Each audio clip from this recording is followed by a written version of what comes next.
যে মামলায় চাওয়া হয়েছে শুধুমাত্র এস এম ফরহাদের বিচার এবং মুক্তিযুদ্ধ বিরোধী এবং ডাকসুর গঠনতন্ত্র অনুযায়ী স্বাধীনতা বিরোধীদের ডাকসুতে অংশগ্রহণ করার সুযোগ রয়েছে কিনা এবং ছাত্রলীগের যারা সাবেক পদধারী নেতৃত্ব তাদের ডাকসুতে অংশগ্রহণ করার সুযোগ রয়েছে কিনা তিনি সেই ইস্যুতে শুধুমাত্র রিট পিটিশন করেছেন। কিন্তু আমরা দেখলাম সেখানে রায় দেওয়া হলো ডাকসু স্থগিতের এবং আইনজীবী ছিলেন শিশির মনির। আমরা এ দ্বারা কি বুঝতে পারি? ঢাকা বিশ্ববিদ্যালয় উত্তপ্ত করা হলো, বিনা কারণে ঘোষণা দেওয়া হলো, নির্বাচন বন্ধ হয়ে গেল।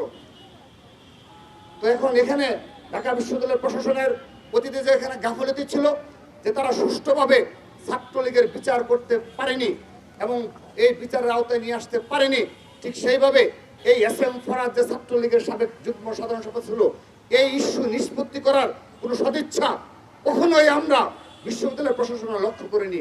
উপরন্তু তাকে আরো কিভাবে ফেভার দেওয়া যায়, ফেভার করা যায় সেই ইস্যুতে তারা সবসময় সোচ্চার ছিল। আমি একটি উদাহরণ দিচ্ছি, আপনারা লক্ষ্য করে দেখবেন।